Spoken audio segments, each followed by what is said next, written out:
What's that blue shaft coming out of Cameron's head? Is that just a reflection of one of those? It's just my aura. Reflection. I expect to get a cheque from Laney. Oh, why is there Laney sign behind me? Is it? Well, if it's lap all day, I can faff the best. It's just a challenge. I can faff too, mate. That's right. And This is suburbia. Yep, sure. Picking up some. Chainsaw. No. It's one of the lights, I think. A buzz. Yeah.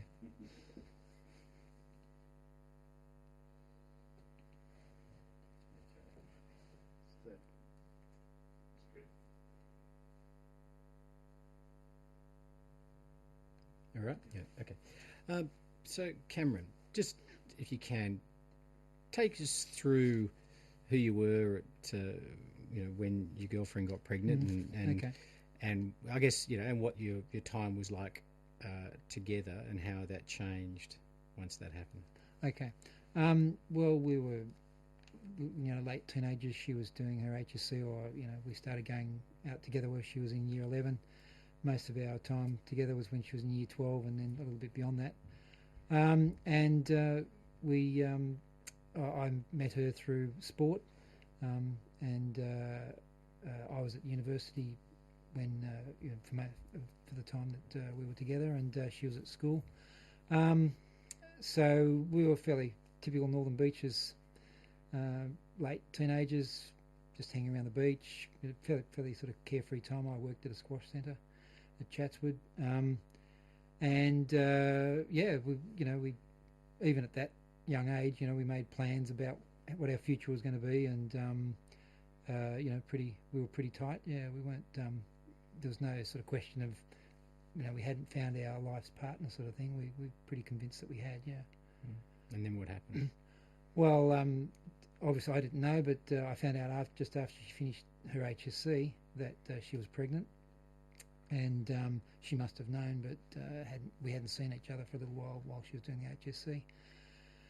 And to cut a very long, convoluted story short, when her parents found out, they went absolutely ballistic. Her father didn't, for one stage, chase me around the house with a knife in his hand, and he beat her up in the kitchen one day when I was there, and that sort of behaviour. And I was getting reports of from her of what was going on in the house. And he basically, the family decided to basically lock her in her room for around about the last 3 months of her pregnancy, to try and keep her away from me. And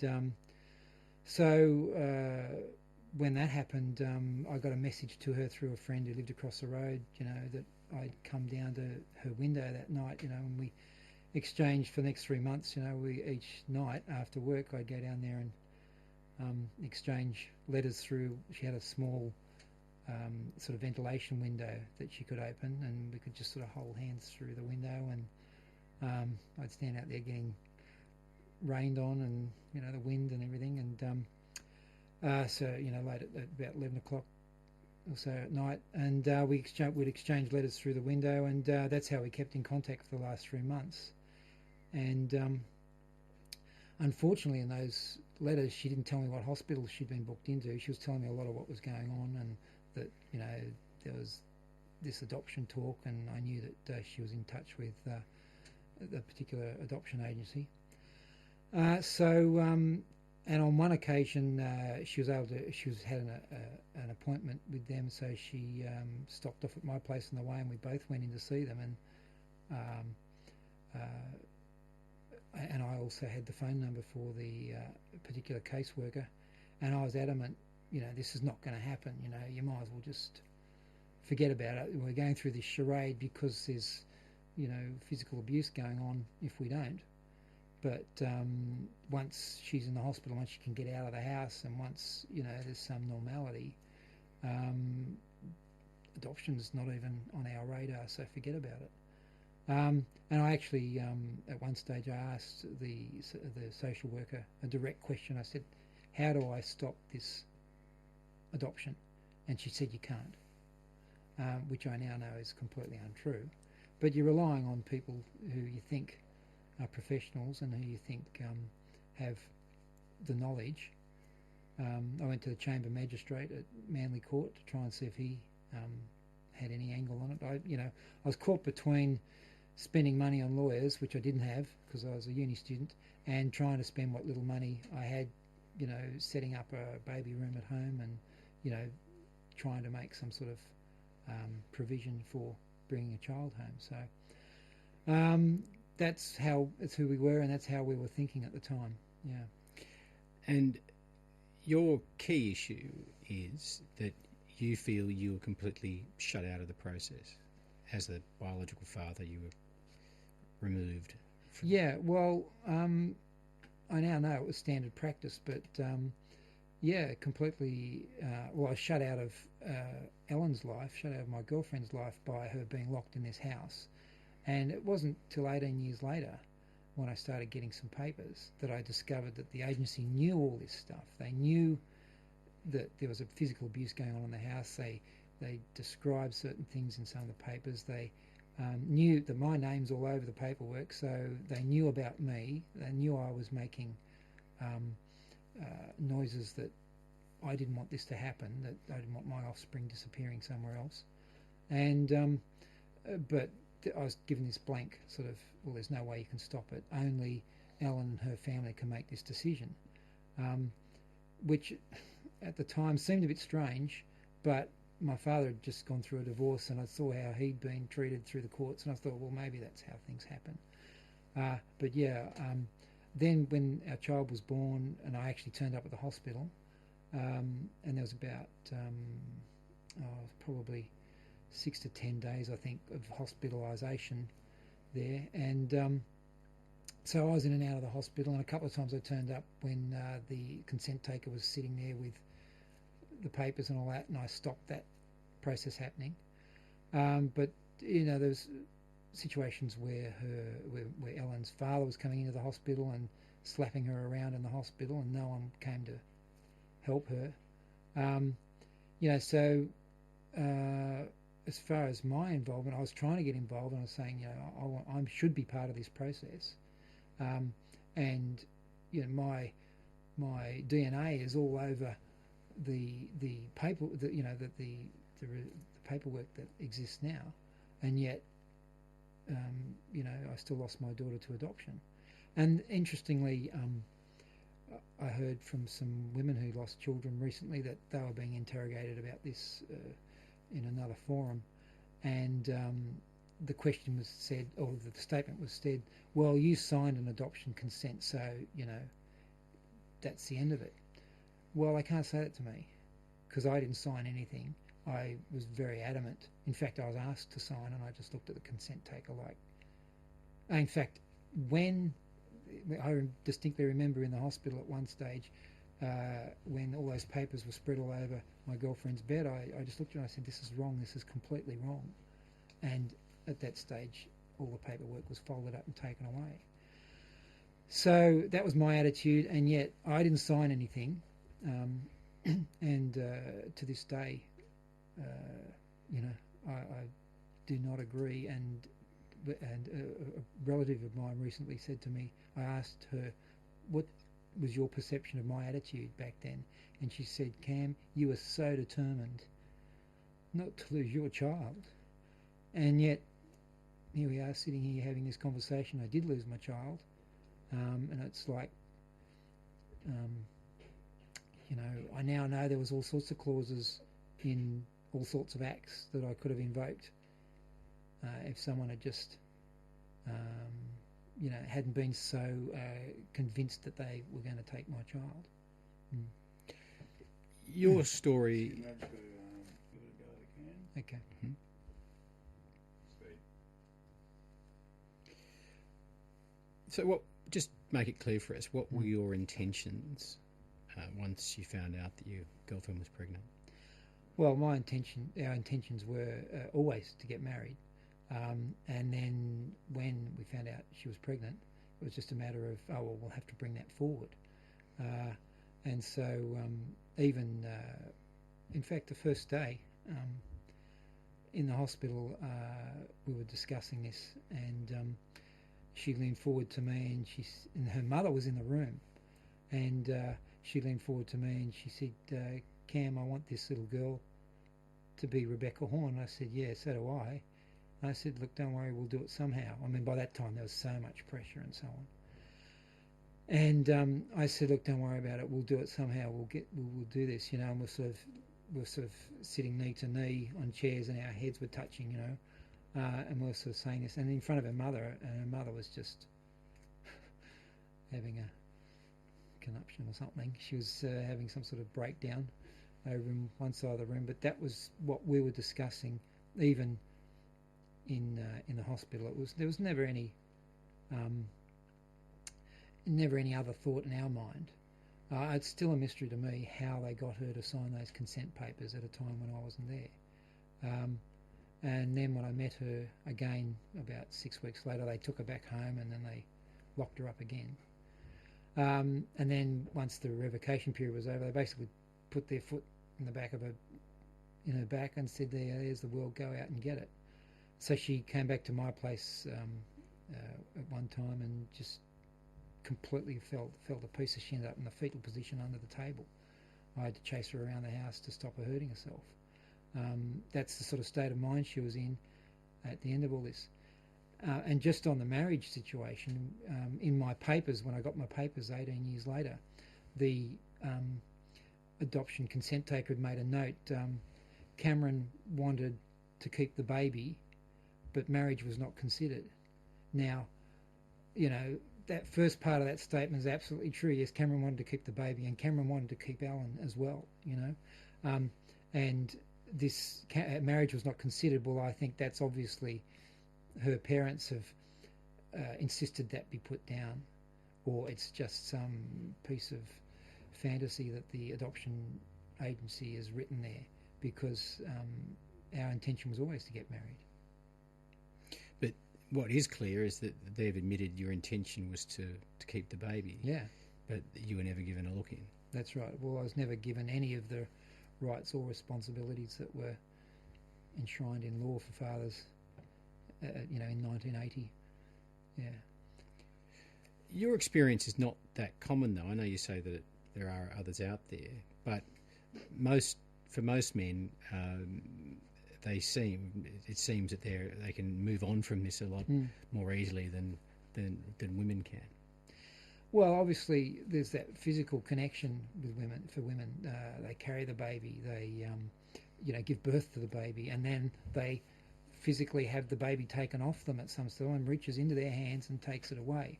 And all those sorts of things don't necessarily happen for the man. But certainly right through, or from the period for, you know, a couple of months there, you know, I was talking to my baby through the womb and all those sorts of things. And on those occasions where I could get together, the one or two occasions, you know, there was that same bond. And then, of course, when she was born, I mean, I can still remember turning the corner and walking into that room, and there's the love of my life holding my child. You know, you don't forget those sorts of things. I mean, they talk about, people say about the adoptive parents, oh, well, they're the ones that changed the pooey nappy. I was one of the first people to change a pooey nappy for my daughter. You know, I held her. I was... So, I mean, this was 1980, so, I mean, even when, as Alan was giving birth, she said to me later, and in fact her mother confirmed this, while she was giving birth, she was saying, get Cam here, someone get Cam here, someone call Cam. And no one bothered to call, none of the nurses, you know, and she was pleading with her mother, go and call Cam. So, yeah, I guess some guys shoot through and some guys don't want to know, and, you know, maybe there's, you know, I suppose there's a lot of this happens with casual relationships or whatever. And I've heard, since I've been involved with this, you know, I've heard a lot of stories from one extreme to the other. Guys who desperately wanted to save their child from adoption, and other guys who have made some sort of connection now, but at the time were admit now they were too immature, or they ran off, or. But then again, like I know of one guy who's he's supposedly a deserter, and the truth of the matter there, and I know this intimately because it's in my family. The father of the girl was the Australian bantamweight services boxing champion, and when he got hold of that boy, he absolutely, and I don't know if I can use this word on the ABC, but he absolutely beat the shit out of him, and that was because that boy was coming back to the house trying to get some information, and he, this alcoholic father, boxing champion, beat this kid within an inch of his life, and then he disappeared. So he's counted as a deserter. So I think there's a whole range of fathers, and in fact, when the information laws were changed, the government departments were saying, wow, all these fathers have come out of the woodwork wanting to get information about their children or wanting to get their names on birth certificates. That's another thing too. I mean, they had all our information, yet they didn't put our names on the birth certificates.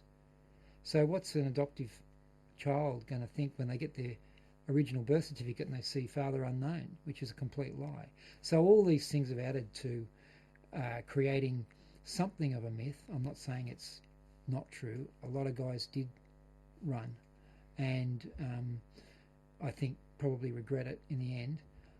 I can say, and a lot of people who knew me will give you the story, I did not run, and a lot of guys who didn't run, or they were forced out of the situation, or the girl was taken to a lion home. I know guys who were hanging around the lion homes and got the police called on them. The police called to take them away at hospitals and this sort of thing. So, there's a whole range of experiences there. What I'm getting chat all through it. Upstairs. If they could just, they can chit-chat, but if they could just keep it down a bit. Okay. Keep it Okay. All right. Okay. And there's a weird incongruity, isn't there, between the social worker mentioning that you wanted to keep the baby in the notes and then your name not appearing on the birth certificate. Just tell us about that. Well, I don't know really what happened there, but apparently it was standard practice that no matter how much information was in all the paperwork about the father, he didn't appear on the birth certificate. And you talk to a lot of the women, they're as shocked as anybody when they get this original birth certificate. It's got father unknown, because it obviously it makes it casts a slur on them as well. But just tell us about your situation then. Well, as I say, I'm named right through all the paperwork. I know that Ellen put my name on all the registration forms. She put my name on all the paperwork. My name's everywhere, and yet somewhere between all that paperwork being filled out and someone at Births, Deaths and Marriages deciding what they're going to put on a birth registration, my name gets removed. Now, do you want me to go into how I found out about this? Oh, yeah, sure. Yeah, okay. Well, then 16 years later, the Information Act gets changed, and I just happened to be at work, and a fax came through to the wrong department. It was supposed to go to the news. It came to me, and I looked at this, and I discovered that my daughter could go and get her original birth certificate at the age of 16 and get certain information. So I thought, well, I better go check, see if I'm, that I'm there, and because I didn't want her going to the address that was on the birth certificate, because that was going to be the violent grandparents, and you don't know what sort of reception she's going to get there. So, and I wanted her to come to me. I wanted her to find me. So I go and find out that I'm not named on the birth certificate. Then I have to go through this horrendous process, paying money and getting stat decks from Ellen and having to contact her husband and disrupting her family and her life to put this right. And she had no hesitation in doing it, but and they make you pay money to do it as well. Just So do you see just those two things though that you see? On the one hand, you're mentioned as wanting to keep the baby, and then on the other hand, you're removed from the birth certificate. Do you see those two things working together? Yeah, I do actually. Because removing the father or making it appear that the father had disappeared removes all responsibility from these adoption workers, all the responsibilities they have towards the father to basically to get his consent, to ask if, to give him an opportunity to be involved in the process or be involved in the child's life and future. And every time that I've found, anyway, in the legal courts, where a father has challenged this, and there's 4 or 5 particular cases where every time I've found that they've challenged this, the father's won. And so I think making or not having the father on the birth certificate gives this illusion that neither of the parties knew. The mother didn't know who the father was either. I mean, it's ridiculous. Thousands and thousands and thousands of birth certificates.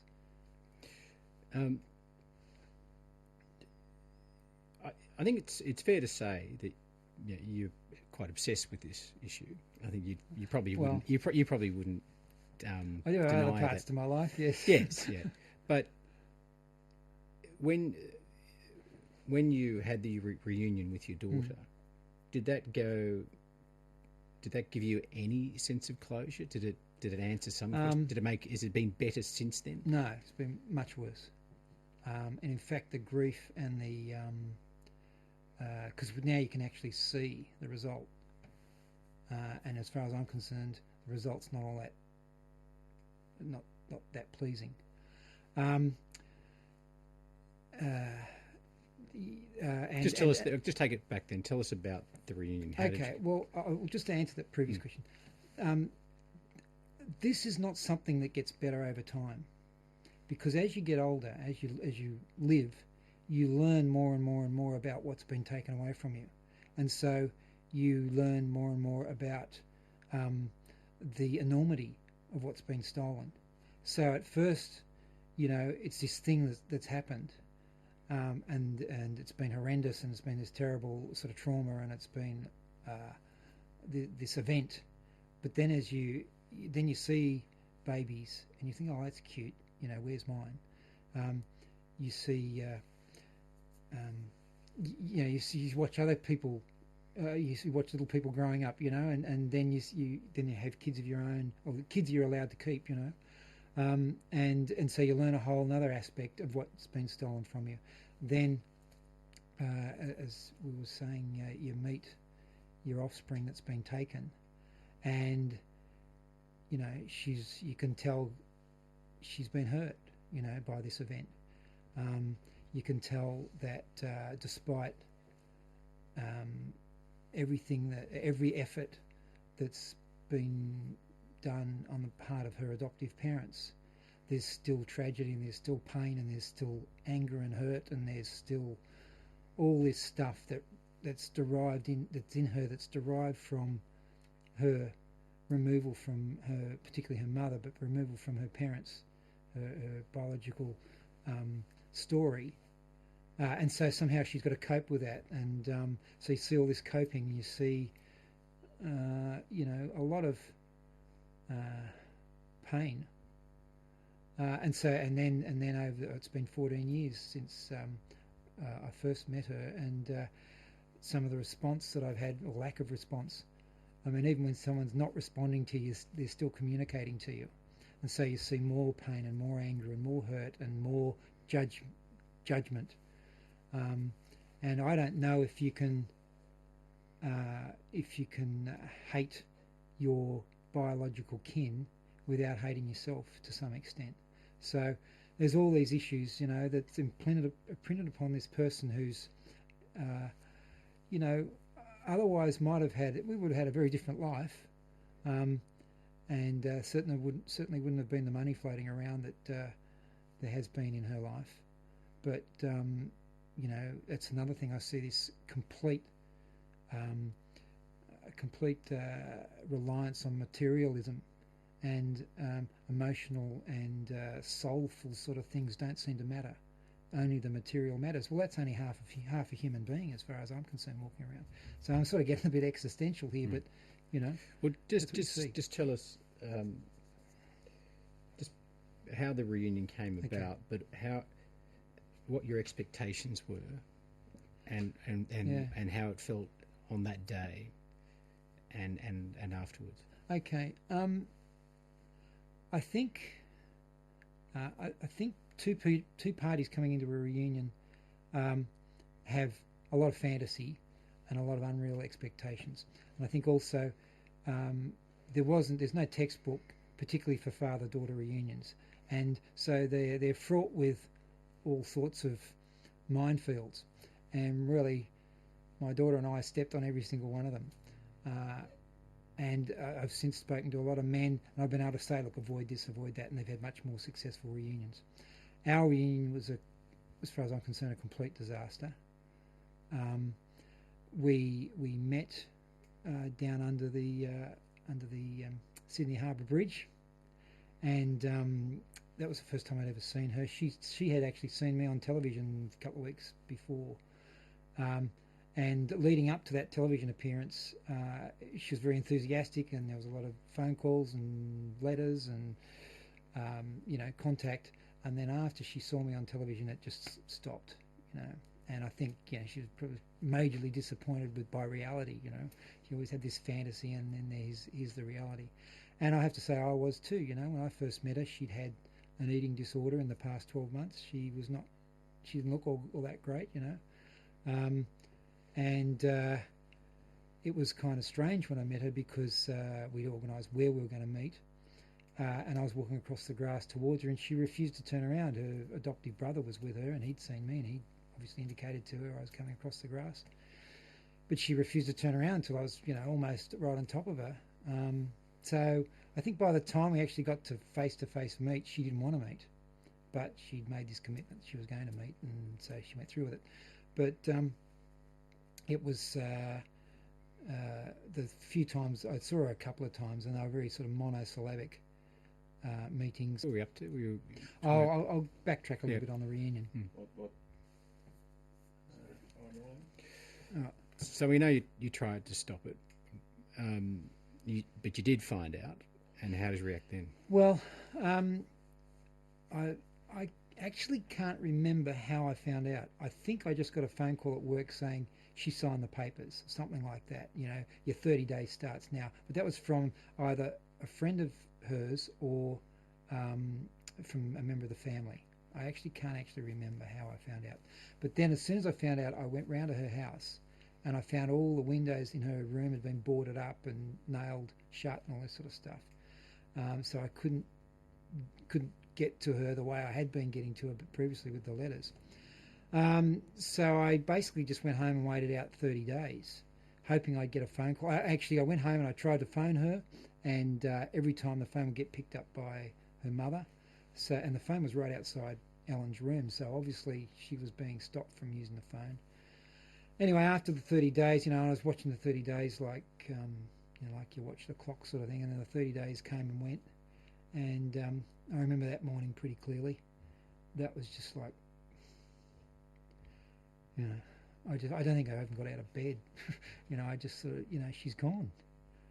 So you were very aware of when that 30-day period ended.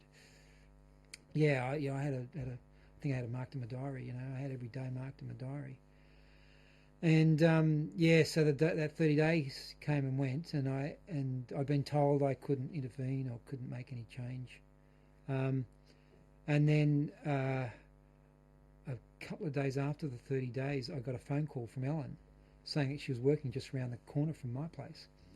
And I said, well, do you want to come up there for lunch? She said, no, you can't be seen in public with me. She'd gone to this sort of headspace. She comes down to the house, we have lunch, I think we just stood in the hallway just holding each other for an hour. And I said, she had time to go. And then a car went past the house.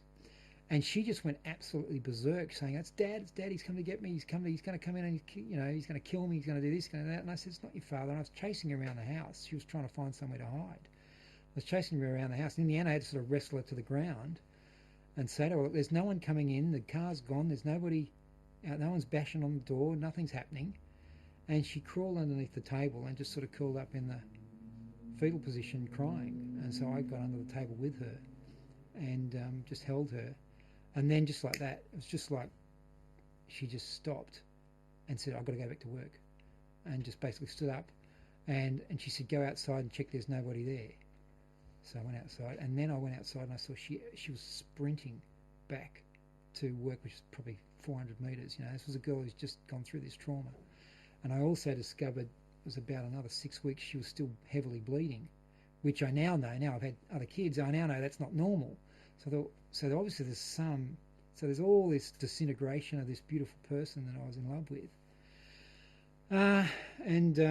So anyway, we started to try and get our relationship going again, and then eventually I got a letter from her one day saying that she told her parents that we were still going out together, and they said to her right there and then, you've got to choose him or us. And I remember, I can quote it word for word, you know, from 32 years ago. She said, with all that's happened, I couldn't stand to lose my family as well. And she said to me, you'll get over this in time, and things like that. But I still continued to see her for the next couple of years. Actually, she was working at a bank, and I went up and stood in line and went to her counter at the bank, and she just... But anyway, we continued to see each other just for lunches and things over the next couple of years. But I went back to uni in 1981 after all this happened, and I was just a basket case, you know, and I'd been going all right at uni up till 1980. Then this happened. Went back to uni in 1981, and I just, you know, I'll show you my transcript. It's just fail, fail, fail. So I changed university, and I thought I'll do PE. I'll do teaching PE. So I had to do anatomy and had to do all these sorts of. I did biology and anatomy, and come the end of my biology class, and I passed everything. I was doing okay. And our final report for biology was the human reproductive system. And, you know, we had all term to do this, and I was repeatedly going down to the library. I'd open the books. It was back in the days of books. Open the books, and I'd look at all these diagrams of babies. And I just thought I was being lazy. I just thought I'm just being, you know, I blame myself. But I'd just blank out for hours. You know, I'd sit in the library with all these books open, thinking, well, I've got to do this assignment. You know, you've got to do this assignment to pass. I'd passed the exam. I'd passed all my other assignments. This was the big 40%er at the end, you know. And I just couldn't do it. I couldn't physically bring myself to put pen to paper to actually do this, looking at these diagrams, and I couldn't figure out why. And in the end, one of my lecturers got hold of me and said, look, you've passed everything. And I still didn't know. I just said to him, oh, look, just fail me. I didn't care. And he said, look, just give me a piece of paper with your name written on it and the title of the thing. You've passed everything. You've passed without this. Just give me something that I can put an F on it, and you'll at least pass this module. Years later, like 18 years later, when I'm going through your reunion, I suddenly realise this is why I was blacking out. 2 years later, I'm blacking out looking at reproductive, you know, and babies coming through reproductive channels and, you know, diagrams of the human reproductive system. I'd be there for, you know, hours just blank. And it was the trauma. I now realise it was the trauma from what had happened having my child taken away. I just couldn't go through that process. And even now, I still have. There are certain words I find I hesitate on, and most of them, funnily enough, start with A. But one word in particular that I have a real problem with is the word agency. I can say it now because I've really concentrated to say it. But when I only discovered this when I started lecturing in advertising. Obviously that word comes up all the time. And I'd be standing up in front of the class and I couldn't say that word. And I just come to a complete mental blank. So obviously there's some psychological impasse in my mind with words like agency. I mean, I find the word adoption pretty traumatic as well, but I've just had to train myself to be able to say that word over and over. Yeah. Got to change the battery. Yeah, the consent form did get signed. Yeah. By the mother. how did that happen? If you were still so Well, I don't Yes. really know. I know I went in there. I was going into the hospital reasonably regularly. Now, when I say that, on odd occasions it was twice a day. On other occasions there'd be a day between where I'd miss it, and that was because I was actually continuing to work, trying to make some money, so I could at least put together some something to support the child I thought I was going to be bringing home. So on a couple of occasions I missed days here and there because I had shifts at the sports centre where I was working. And I probably, hindsight's a wonderful thing. I shouldn't have been working because I wasn't working very efficiently either. But on one of these occasions, I don't know how this adoption consent got signed. I've seen it, I've seen her name on it, and in fact, she hasn't signed her real name either. But somehow they've got in there on a day that I wasn't there. Her parents, obviously, I know her father went in there and was physically abusing her and, sitting on top of her in the bed and smacking her around and all this sort of stuff. That happened on other occasions. Other people witnessed that. So I assume this sort of pressure came upon her at a time when I wasn't there. And I just got a terse phone call, a day or so later. So I kind of knew that she was no longer at the hospital. To this day, I don't know how that adoption consent got signed. I've never been able to. In fact, I said to her when we met up again, I said to Ellen, how did you sign? How did you come to sign this thing? And she said, oh, she just basically said, she was all alone and she was isolated and all that sort of thing. And even I wasn't there. She kept saying, well, where was I? So the fact that I wasn't there for a day, and they've been able to use that, I don't know what was said, but the best I could get out of her was that, when I was needed to stop this thing yet again, I wasn't there on a particular occasion. That's the best I can come up with for that event, because it's a mystery to me to this day how she came to sign that thing. I don't know if that cowgirl's going to happen again. So we'll just ignore it. No, it's the ice cream van. Is it? Right. Yeah. Most people go through some sort of dramatic heartbreak in their life.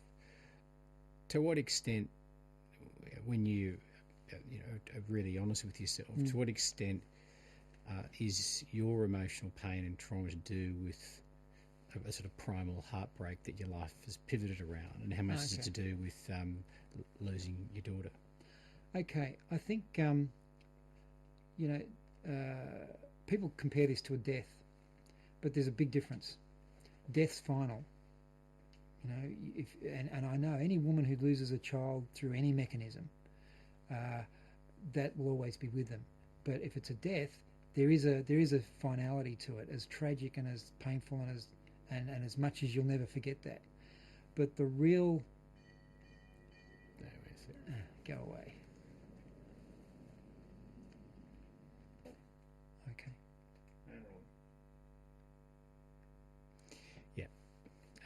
So get away first. Yeah, he's gone up the street, so he'll But I just think that's an important thing, given you told us what your intentions were.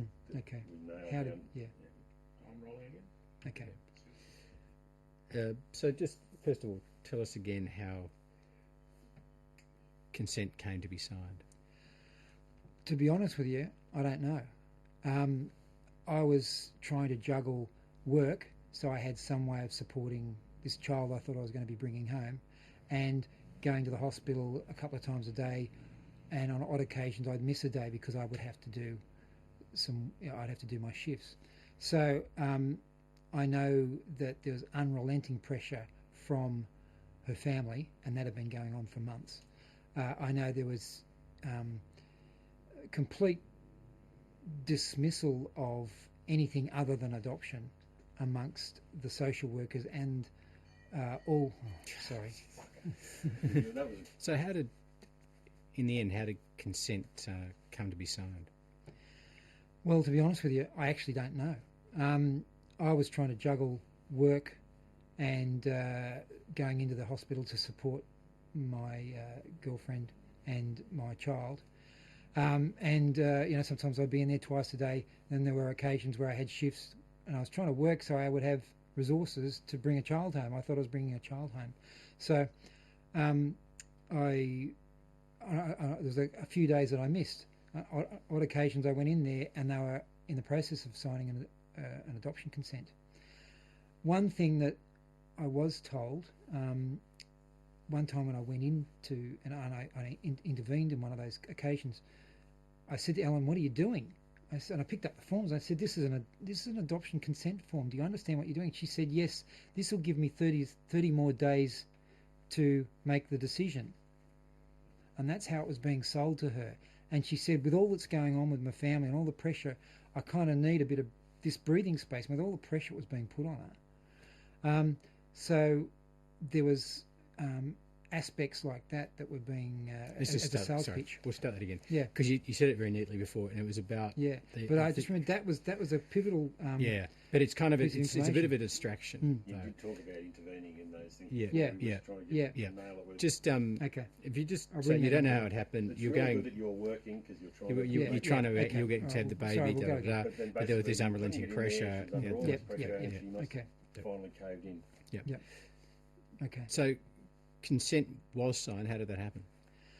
Well, to be honest with you, I actually don't know because I was trying to work and I was juggling work and going in and supporting my girlfriend and my daughter in hospital. And on odd occasions, I've been there twice a day. On other occasions, I'd miss a day because I'd have a shift at work. But, it was very much, I was trying to earn and continue my income so that I'd have an ability to support my child when I brought my child home. That was always the intention.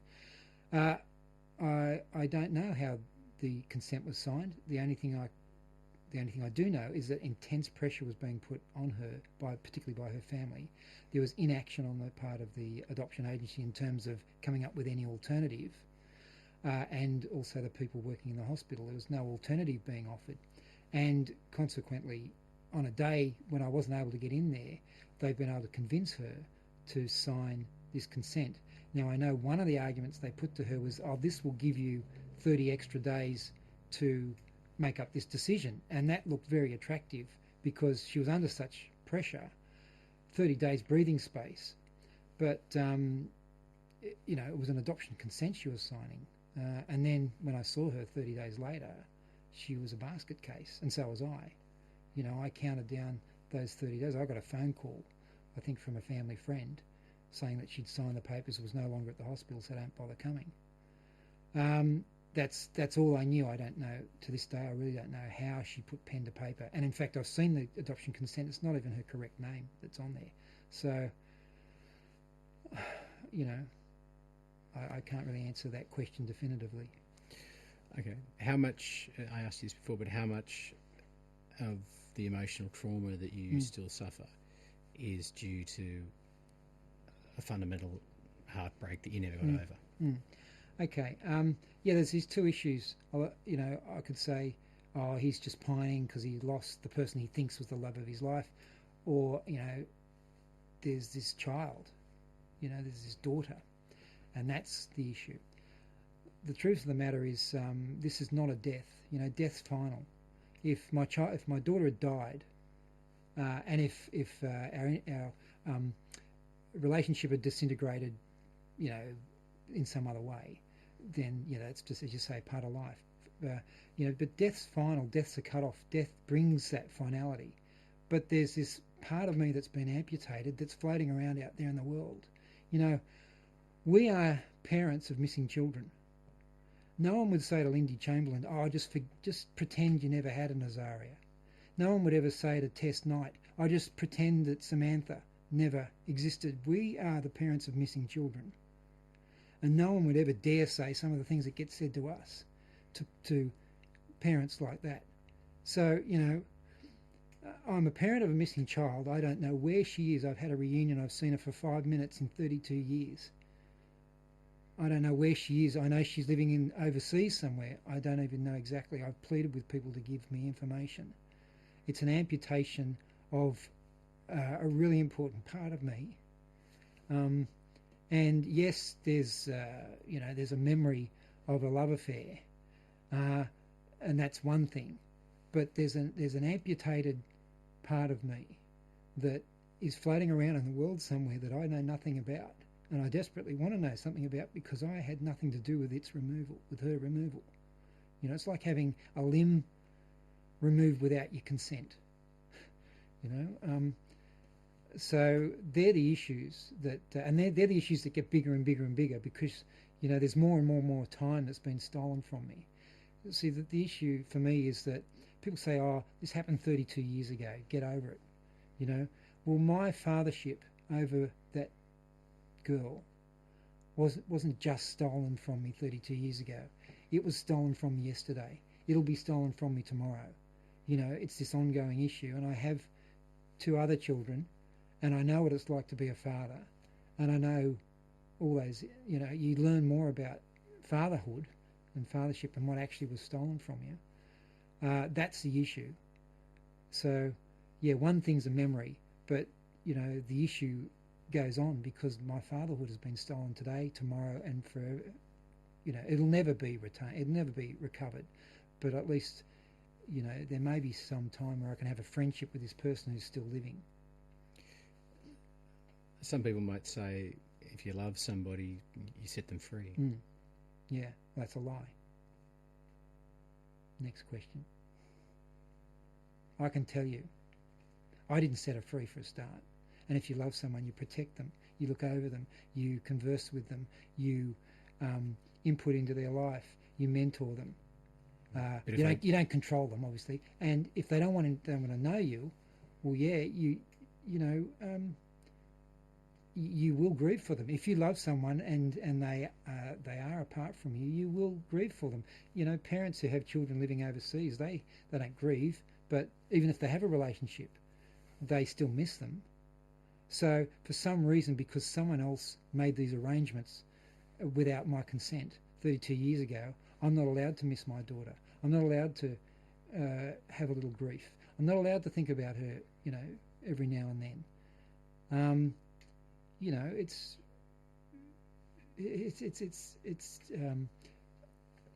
a double standard.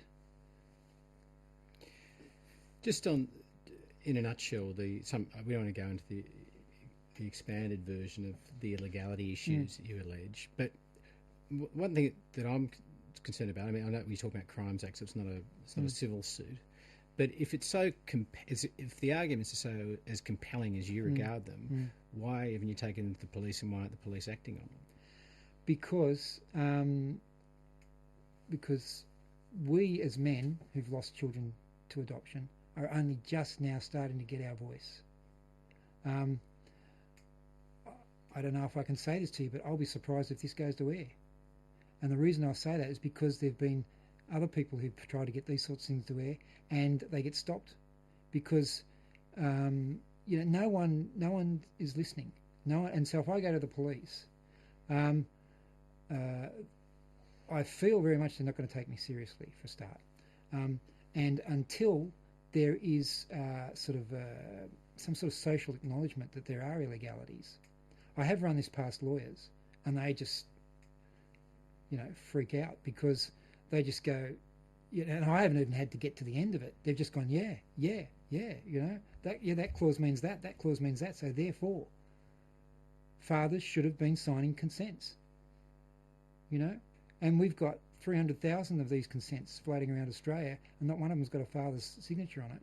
Now, okay, some of those fathers might have disappeared and couldn't be found, but the law states you go find that guy and find out either what his attitude is, or you're supposed to get maintenance out of him, even for times before the child's born and so on. So I don't want to go into all that technical stuff, but the other thing is that it's like, okay, let me tell it to you this way. There was a news story where a woman was crossing from Gaza into Israel carrying a basket, and the IDF personnel lifted up the bag and looked under it, and there was a basket full of hand grenades. And they said, "What do you think you're doing?" She said, "Oh yeah, I thought they were oranges, but I didn't want to look too close." And that's what this issue is. People want to pretend it's oranges, but it's a basket full of hand grenades, and nobody wants to look too close. Okay, and because no one is really taking this side of the issue, it's taken 30, 40 years for the women to find a voice, the actual women who had the babies taken from them. And so there's been this folklore that men are, they've just disappeared, and part of it was not having their names on the birth certificate and all these sorts of things. And so I'm really concerned that if I spend a lot of time going to the police, they wouldn't take me seriously. B, it's really hard to find. I mean, no lawyer really wants to spend their time on this. I suppose there's the Director of Public Prosecutions and so on. But there's real issues that you're not going to be taken seriously. And until there's some awareness of this issue, that there are fathers out there who did try to stop these adoptions, and that there are legal arguments that are quite extremely compelling. Right? And the other thing is that those legal arguments are never discussed when you talk to people involved in this issue. I mean, there's a whole act they never talk about, because that's where all the grenades are. And also, I do have a life, and we as fathers and husbands and so on, we are busy, and so, I've got projects I've got to get through, and I've got other people I've got to consider, and I have actually discussed this with them, and they've said, basically, if you raise this issue as a legal issue, even as far as I have gone in terms of writing to the Senate and writing a book about it and these sorts of things, were way beyond anything that my wife signed up for.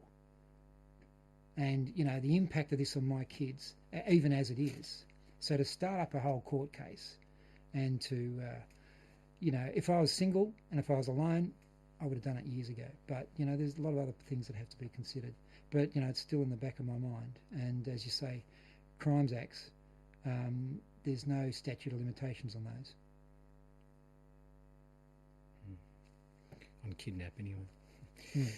We want Cameron to just try and give us a very controlled or potted explanation of what he thinks his rights were. Yeah, I mean, the key ones, not... Okay, Yeah. There's so many. Yeah. All right, are you still rolling? Yeah. Okay, so do you want to ask the question? Yeah, just... you think what happened to you was illegal. Why? Because there are a number of acts that govern the taking of a consent. And basically, the Child Welfare Act stipulates that any person who is liable for the maintenance of a child is a parent. The Adoption Act had written into it that a putative father was to be read as father. The Family Law Act and the Children Equality of Status Act came in the mid-70s. All those acts combined by 1980 particularly, but even before that, fathers should have been signing consents because they were a parent, they were recognised in the Child Welfare Act as a parent, they were recognised as a guardian in the Child Welfare Act, they were recognised as someone who was liable, the first person actually, who was liable to maintain the child, and so therefore had a right to the destiny, to have a say in the destiny of the child in adoption. And so, and this is very clear, and each of those pieces of legislation strengthened those rights. So what happened to me in 1980 was clearly illegal because of the precedents. There's a number of precedents leading up to 1980, and there's a couple of precedents after 1980. So fathers should have been signing consents, especially fathers who were making as much noise about it all as I was. And so the fact I didn't sign a consent makes that adoption illegal. It makes it null and void. And, there's 300,000 of these, or probably 150,000 of these in Australia. All right, so that's one enormous issue that is, it's a volcano. It's going to come to exploding fairly soon, because you can't have this written in the laws and it's all in the Hansard. And it's even in the writings of the adoption industry itself.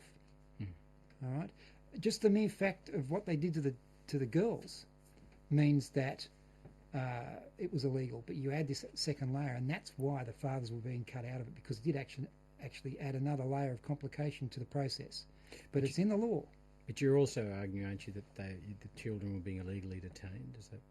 Yes, well, that's the crux of Section 91 of the Crimes Act, that these children under the age of 12 were being illegally detained by fraud.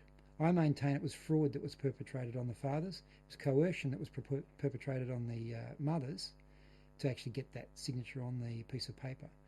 But it was fraud because we were defrauded of all our rights and responsibilities that flow naturally from being a biological father of an ex-nuptial child.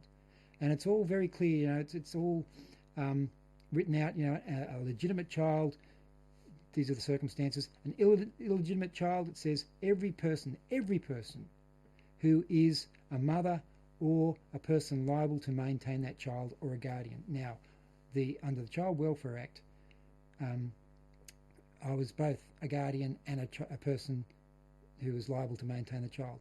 The other really important thing to note on all this is that the Adoption Act has absolutely no jurisdiction at all in anybody's life up until the point where a consent is signed.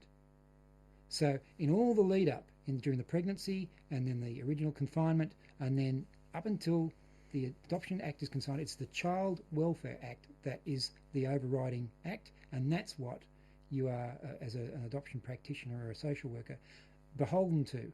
And they have just trodden all over that act in terms of fathers' rights. And that is why that particular act is never discussed by social workers. Once the consent form is signed, though, there is a get out of jail clause where it says this consent form cannot be challenged by any other act of Parliament.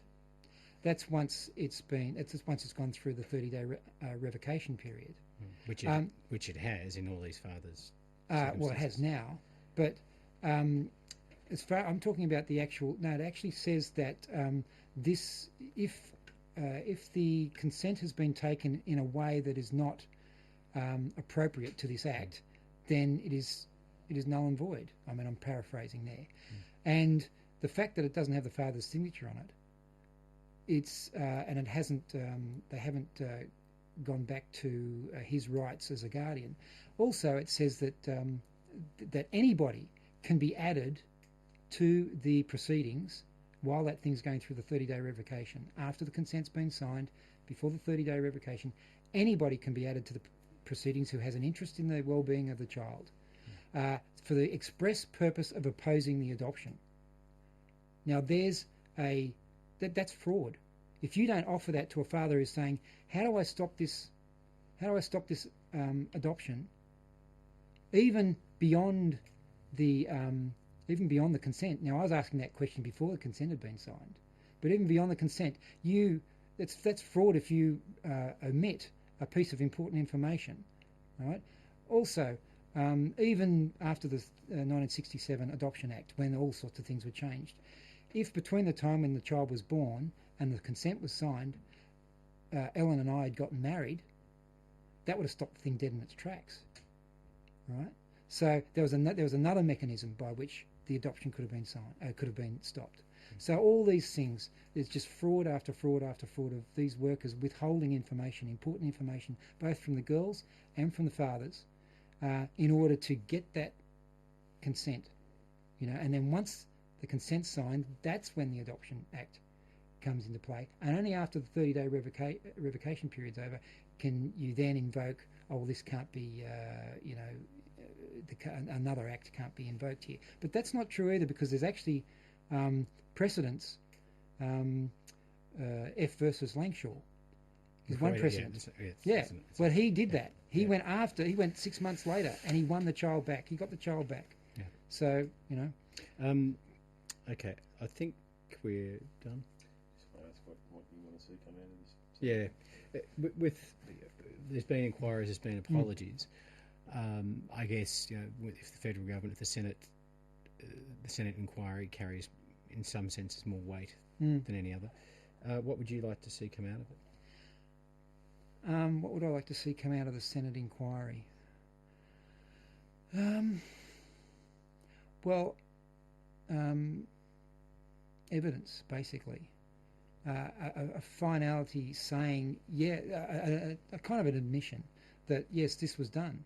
You know, these adoptions were acquired in a less than ethical and probably less than legal manner.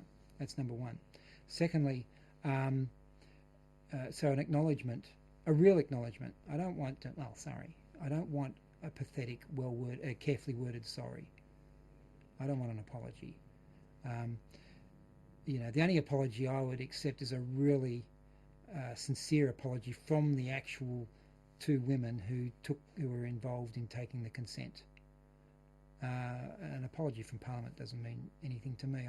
A personal apology, yeah, from the people involved, and a discussion, and you know, and some real remorse and admission that this is what happened, and you know, they either didn't realise or they were sorry or something.